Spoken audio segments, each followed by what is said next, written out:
I just remember thinking, like, how ridiculous is this? I'm sitting here in the hospital with my newborn running freaking payroll.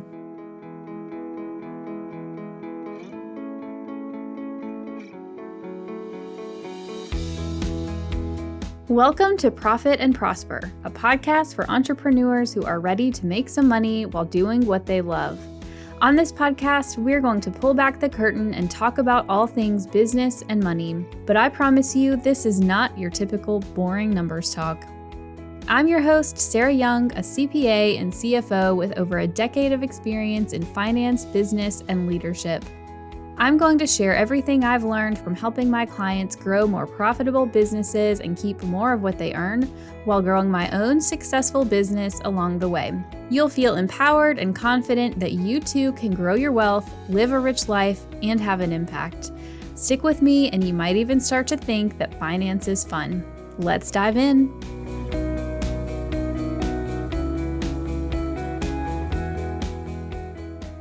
What's up, y'all? Welcome back to this week's episode. I have decided, somewhat last minute, to scrap the topic idea that I had on deck for this week because I'm tired. The last couple of months in business have honestly been pretty busy just with the tax deadlines. There were extended tax deadlines in September and then again in October, and we had a lot of clients come in since the beginning of the year and a lot of work to be done. And you probably heard me say in previous episodes, I procrastinated on hiring a tax person. We're in that right now. But I procrastinated, which meant I got stuck doing a lot of I put myself in the situation. I was doing a lot of the behind the scenes, legwork.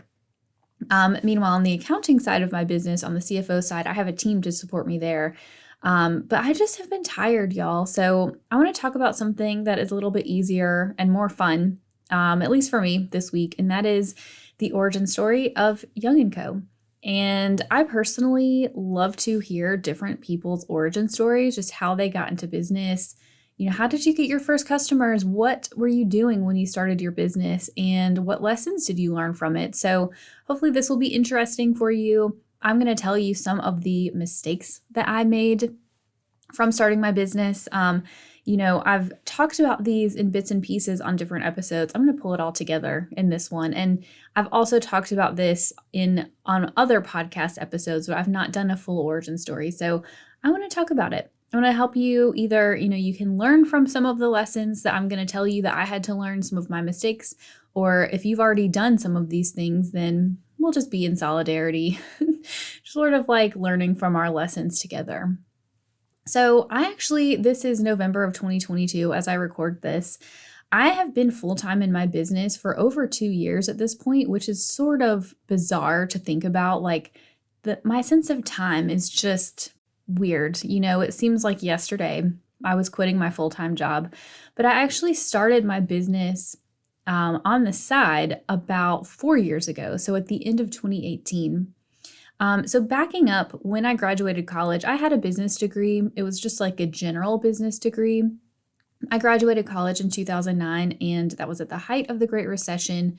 So in the fall of 2008, when I was doing recruiting for jobs in my senior year of college, there were just not a lot of jobs available. So I actually ended up joining Teach for America for 2 years. I taught high school math, which, kind of aligned with what I did in business school, but it was sort of just something fun to do, something that stretched me and taught me leadership skills. Like the idea of Sarah before then, coming on and doing a video podcast and showing up on social media, just would never, if 18-year-old me could see me now, her mind would be blown. But after I did my 2 years of teaching, I ended up going to UNC and getting my master's degree. Then I worked at Deloitte for 4 years. I was an auditor. And then I went into the corporate world in 2016 and worked my way up from financial reporting senior all the way up to senior director of accounting, reporting to the controller of this large publicly traded company. I had a team of 20 to 25 under me. I forget the exact number. But that was obviously really good experience. But I remember it was 2018 and I had always had this thought in my head of starting a business, like so many people probably do. They just never act on it. I remember for a long time, like back in my college and teaching days, I thought my dream job would be to own a coffee shop that was also a bookstore, just because I love coffee and I love books. And we had a couple of those on campus, and I just always loved going there. And so, maybe also reading like chick lit novels where, the heroine has a coffee shop bookstore. Anyways, I always thought about that. And then I remember when I was at Deloitte, I had this realization that home organization was a thing. And you could become like a certified home organizer or professional organizer. And I thought, oh, that would be really fun. And I would like daydream about starting that business. In hindsight, I'm really glad I didn't. But it didn't occur to me that I could actually start a business in accounting, doing what I did for my full-time job, because I guess, what you see a lot out there is just people having to come up with like something new, like some new cool idea in order to start a business. But what planted the seeds in 2018 was my husband and I, we got married in 2017, and I had always done my own tax returns. Of course I did. My husband was doing like freelance work. We had a rental property, and we had just gotten married in 2017. And so for our 2017 tax return, he was like, can we just outsource this? I don't want you to have to deal with it all, because I was super busy at work anyways. So we outsourced it to a very well-regarded tax accountant in the Charlotte area, like tons and tons and tons of 5-star reviews if you look them up on Google. And the experience was horrendous. Like, it was so bad. And I remember finding things on the tax return that they sent that, were wrong. And I knew that they were wrong because I knew what I was looking at. And they didn't communicate. I remember when we had a really big tax bill, we said, what are the things? Is there anything we can do to save on our tax bill? And they were like, no, we don't think so. Just work on making more money, blah, blah, blah. Like, that was all they said. And I just remember thinking like, this is a good experience. Like, I didn't understand. It does not compute. So the seeds were planted. And at the time I was in a manager role at my corporate job. And I remember I had been there for like a year or so. I was kind of getting not bored, but just sort of like, doing the same thing day in and day out. And I was like, okay. I felt like I had brain space. And I remember talking to my husband and saying like, this tax accountant over here is probably making at least as much money as I am in my job. And she's doing a shit job, frankly. And I just remember standing in my kitchen and thinking like, I could do this better. Then fast forward a little bit, and my in-laws, who owned a very large, well-established business that they have since sold, but they were really struggling on the finance side in their business. And I just remember saying like, things are a mess, right? Like, they had a controller in-house who was really a glorified bookkeeper because they had to spend so much time doing payroll for, they had like 100 and some, I forget how many employees, over 100, almost 200 employees.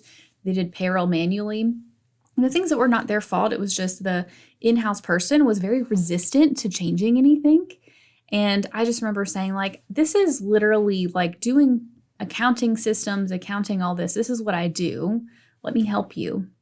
And I realized also at around that same time that it was difficult as well established that as this business was, it was still difficult for them to get good finance help.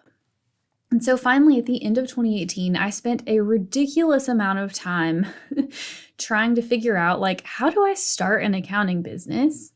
And I put a website together using Squarespace or something. And I remember, I basically went out to all these other accounting websites and looked at the services that they offered and their pricing. I was like, I'm just going to do that. And so I remember having just a ridiculous number of services listed on my website that were available because, of course, I had no clarity around what I was doing. At this time, I had no idea that business coaches were even a thing. I was like, what is a coach and why would I ever need one? It's funny now because I've certainly used them and will continue to in the future. But anyways, I put my website together, and at the time my husband was doing a lot of like freelance contract work, and he had gotten a lot of jobs off of Upwork, which is a site that I'm sure a lot of you have heard of. You can go hire freelance people on there. And so I said, you know what, just to get my feet wet, I'm going to make a listing on here and start applying for some of these jobs and just see what I can do. And so I did. And so in 2018, I had a whopping $116 of revenue that I got at the end of 2018 in December, after I finally like put all my stuff together and got it posted out there in the world. And bear in mind, like, I think I was working for my in-laws for free at this time. I did a lot of work for free for them for a long time, so that's not reflected in there, but I had like a whopping $116. And I remember doing my tax return for 2018, like putting my Schedule C in my return, like $116. If you're enjoying my podcast, then you are going to love my exclusive weekly email series, Profit and Prosper Millionaire Mondays. As a business owner, you have limitless potential for the amount of cash flow you can create in your business, but your journey to building wealth might not feel all that straightforward. To convert your cash flow into real wealth, you need to do a bit of planning and strategizing so that you can be wealthy and be well, reaching financial independence and eventually retiring or relaxing early at your lake house, which is my plan. In my Millionaire Mondays email series, I share tactics and strategies for using your business to generate your first $1 million in net worth in the same approachable way that you get in the podcast. Sign up for my exclusive emails for free at profitandprosper.co/millionaire. So let's fast forward to January of 2019. In January of 2019, I got my first accounting customer, and it was a referral from one of my husband's friends who randomly met somebody who was like, I need a bookkeeper. And so I remember meeting with them in person to talk to them it was like at a Starbucks or something that was like almost 30 minutes from my house. Like I drove 30 minutes early one morning, was late to work. I drove to go meet them and talk to them about bookkeeping. And I remember thinking like, I'm not going to do hourly work because, that's what, when I was doing my research about what do other accountants do, I saw that a lot of them did bookkeeping hourly. And I thought that's obnoxious. Like, I don't want to have the bill be, I don't want it to fluctuate. I don't want the unpredictability. And so I remember telling them, like, keep in mind, I drove 30 minutes to go have coffee with them. So an hour of driving plus however long the meeting was. And I remember quoting them. This is actually kind of embarrassing to say. I'm going to say it anyways because I've learned from this. I quoted them $125 a month to do their bookkeeping and sales tax filings. And the way that I got to $125 an hour, even though I wasn't charging hourly, I thought to myself, this is a pretty basic business. It'll probably take me an hour or two a month to get their books updated. So, if I charge $50 an hour for bookkeeping, that would imply about $100. And then I added an extra $25 for the sales tax filing. So $125 a month. And they took it. And I thought, okay, sweet. I've got a client. Cool. And then very quickly thereafter, I got somebody else that found me from my website. I had the original bookkeeping client refer me to another bookkeeping client. And so after a couple months, I had, multiple monthly clients, all for less than $200 a month. And I also had people reaching out to me just from Googling, I guess. I had my website in Charlotte. And people reach out to me, for other odds and ends, tax prep, helping with pro formas, getting bank loans, stuff like that. And I was happy to do it because I was like, oh, this is really fun. So I just went about that way for the whole year of 2019. And I have my financials in front of me. I did $22,000 of revenue in 2019 as a side hustle. About, I would say, a quarter of that was from eventually charging my in-laws to start doing work for them. To be clear, whatever I charged them then, I would charge them at least 5 times what I like today. The fee would be at least 5 times, if not more, probably more. I did another quarter of that probably in monthly bookkeeping services. And then the rest of it, I did $6,000 in tax prep fees, which at the time, like I was charging probably, if I were to go look at the details, I'd probably have some for $300 or $400 tax returns here, which is super low compared to what we do now, just because I know better. That was my first year. I remember by the summer of 2019 feeling like, you know what? I'm ready. I'm ready to go full time. And I wasn't even close, but I thought I was. The thing that kept me from going full time though was I got pregnant in summer of 2019, and I thought, I'm just going to stay at my job because I had gotten promoted to the director level with a big raise and all this stuff. I was like, I'm going to stay. I'm going to take the maternity leave. Like, I'm going to keep the healthcare benefits. Like, it doesn't make sense to leave right now. And so I was due in March of 2020. And so I said, let me kind of stay on through that time frame. And then after maternity leave, I will probably quit and go full time. And so I just kept doing that. And I didn't really take on a ton more new clients through 2019 because, as some of you who have side hustled might have found, when you start a side hustle, you almost like raise your energy level and you start showing up because you're so excited about your side hustle. I got promoted like within a couple months of starting my side hustle at my job from manager to director. And I think that it was in part, some of it was just timing, somebody left at my job, but I think in part it was also just the energy that I was bringing because I was doing this over here. So I feel like it made me show up better at my job despite, working nights, trying to do bookkeeping for $125 an hour. So in 2019, like I said, my revenue was $22,000 and I profited $17,000.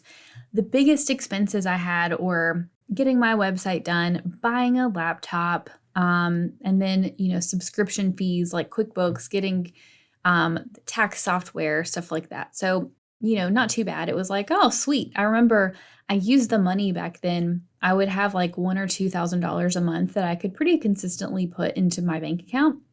And my husband, who is frugal, not like frugal, but he's definitely more hesitant to make big purchases. I used it to furnish our house because we bought this house in 2017. That was a lot bigger, like double the size of the townhouse we used to live in. And we had no furniture in some of the rooms for a long time. And so I used that money to guilt-free, start furnishing the house. And it was great to have that sort of, independence of just saying like, this is my money that I have made on top of my salary. Like I'm going to do what I want with it. So I did. And I furnished the house and it was great. So in 2020, my son was born in March of 2020. And I remember, having him in the hospital, and I had tried to prep all of my clients like, hey, I'm going to be out of the office during this time. But I remember, it was just me because I was just side hustling. I didn't have any team members. I was in the hospital with him. Like he's less than a day old. He's in one arm. I'm laying in the hospital bed and my other arm is typing away on my laptop because I had to run payroll for one of my clients. And I just remember thinking like, how ridiculous is this? How ridiculous. I'm sitting here in the hospital with my newborn running freaking payroll. And I thought, we're going to have to change this. He was born March 1st, 2020. Also my birthday. He was born on my 33rd birthday. And, 2 weeks later, that was when North Carolina and basically everybody else shut down for COVID. And I remember, while I was on maternity leave, I would still work a couple hours a day, just on my side hustle stuff because my plan was to start ramping it up so I could quit my job. I just remember looking at my husband and saying like, at that time I had even gotten promoted to senior director, so even bigger of a salary. I remember saying to my husband, like, am I stupid for quitting this job right now? Like in this time of major uncertainty. And I remember doing the math to sort of make myself feel better. We had an emergency fund built up. Like this was not a big deal. I remember doing the math of, how long will it take me, even at this high of a salary that I was getting, how long will it take me to get like $2 million built up in investments? And I remember doing the math, and I forget the exact number that I did, but it was based on taking a percentage of my paycheck out. And I remember it was going to be years and years and years before I was able to build this money up. And then I did the math on if I grow this business, the way that I really feel that I can grow this business, how long will it take me to get $2 million in? And I remember it being, drastically shorter. Getting a business worth $2 million would be generating earnings of, let's say, $500,000 to $750,000 a year. And I just did the math and figured out I could probably do this in 10 years, right? And so I told myself okay, there's no better time than now. Let's just go. And it ended up probably being in my favor that I did, because everybody at the time was going virtual anyways. And so where we had some people who had already gotten on board with the idea of a virtual accountant, even more people during COVID were okay with that idea. And so me being positioned the way that I was probably a good thing. So when I got back from maternity leave, I went to my boss, I put in my notice, and I ended up having sort of a longer off ramp because they were frozen, their budget was frozen, and they weren't going to be able to backfill me. And it was also year-end SEC reporting, 10K time. And they were like, can you just help us get this out the door, just stay on a little bit longer. And so I did. And I'm ultimately incredibly grateful for that, because it was such a soft landing, right? I didn't feel so super stressed about having to immediately, get my business up and running. And so that was amazing. And that was just really lucky, kind of the way that it worked out. So through the summer of 2020, I started ramping my business up as much as I could, more actively trying to get leads. And again, I had no idea how to do this. I remember I got a lot of referrals from other people. I made the switch in 2020 to only work with businesses. And so I was still doing tax prep by itself, but it was only for businesses. And then I was getting a lot of bookkeeping referrals from past clients. And I remember increasing my minimum bookkeeping fee from $125 up to $275. And I thought, oh, wow, this is such a big increase, more than double. This is so embarrassing. So I took on several clients at that level for a while. And through the end of 2020, I was able to get my business up to right at 60K in revenue for 2020. So it went from 22 in 2019 as a side hustle to 60,000 in the year of 2020. And this was me full time, at the very end of the summer into the fall, full time for a few months, side hustling, new baby for a few months, things were crazy. So I tripled my revenue in 2020, but by the end of 2020, I even continued ratcheting up the minimum bookkeeping fee because I was very quickly approaching burnout. And I remember thinking to myself, I need to hire somebody. By December 2020, it was my goal to start hiring somebody by January, February. And I ultimately did hire my first part-time bookkeeper. They started in January of 2021. And I ratcheted up the monthly bookkeeping fee minimum to $400 a month. And I thought that'll make it better because I can have less clients at $400 a month. And I remember doing this sort of backwards math. I always reverse engineer the revenue goal. And I was well, how can I generate $10,000 a month in revenue? And I did the math, and it was something I needed 20 or 25, I don't know off the top of my head, 20 to 25 monthly clients at that revenue level to make 10K a month. And I remember thinking, at the time where I'm doing 5K or less a month in revenue, I remember thinking, oh yeah, we can do 20 to 25 clients, no problem. Y'all, I was hallucinating. I just didn't know. I didn't know until I went through it what it was going to be like. And so by Q4 2020, I was so burned out because what was happening was I had all these bookkeeping clients that I was working directly with as the bookkeeper, as the accountant. I was doing a lot of their taxes, and, I was over delivering. I was doing, very detailed reporting, customized reporting for a lot of them. I was doing tax planning for a lot of them because they were asking me how much do I need to pay in taxes, which is a totally fair question. So I would answer it. And I just very quickly got burned out because they would also ask me How much money can I take out? How much should I be paying myself? Like sort of the high level strategic questions. And, being a people pleaser, I answered the questions. And so I very quickly just found myself like stuck. And so that's where I went into the year 2021. So if you go back and listen to episode 3, I actually talked about how did I get from 10K to 20K months. And it was around this time in early 2021 that I did all of those things. So go listen to that episode as sort of like the next part of the story. But go in knowing like I went from $60,000, it's actually $59,000 in revenue in 2020 to $254,000 in revenue in 2021 from the shift that I made. And so going into 2021, I got my first monthly CFO clients by the springtime of 2021. I had stopped taking on new bookkeeping clients and was only taking on CFO clients. I had stopped offering tax prep by itself because I was tired of doing the tax returns and I didn't have the capacity to be able to support people throughout the year that I feel pretty strongly business owners need. And I had to sort of like reshuffle my business around. And so, in 2021, I made all those shifts that I talk about in episode 3 and ended up being able to hire my business. I think by the end of 2021, I was doing about 25 to 30K a month in revenue, all because I made those shifts. And I think I had to go through that burnout and the process of learning the lesson of you can't charge really low priced, monthly services and also provide the level of support that you want to provide. It just isn't going to work.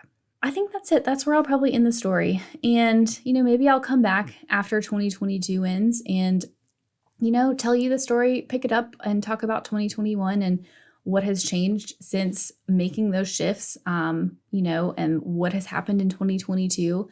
And I'm on the precipice. I'm on the verge, I feel, of making another shift in my business, similar to what I did in 2021 to shift from, monthly bookkeeping and tax prep to being a CFO. I now feel like I'm on the verge of, making the next shift from still doing a lot of the legwork to really stepping into a CEO and thought leader role. And I'm really pumped about it. So I'll come back and do a part 2 or part 3, whatever part it is, after I have some time to process what all happened in 2022. So hopefully this was just a fun episode. I hope it was fun for you to hear the origin story of my business and some of the mistakes and embarrassing things that I did that, I wouldn't even dream of doing today. And hopefully you either learn something you can go, learn from my mistakes. You can go implement whatever in your business to not undercharge, to, change the way that you run your business, to, just send me a message if you're like, hey, I've done this too. I've been there. Solidarity. So that's it for this week, and I will see you in the next episode.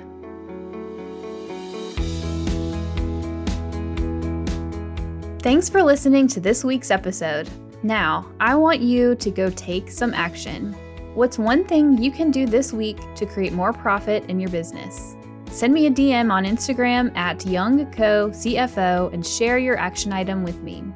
If you have a question or topic you'd like me to dive into, or if you're feeling empowered about taking charge of your finances, let's continue the conversation. Go to profitandprosper.co to submit a question or topic for me to talk about on the show. And because we all profit and prosper better with friends, please leave me a review on Apple Podcasts, subscribe wherever you listen, and share the episode. Make sure you tag me at YoungCoCFO on Instagram so I can give you some love, and I'll see you in the next episode.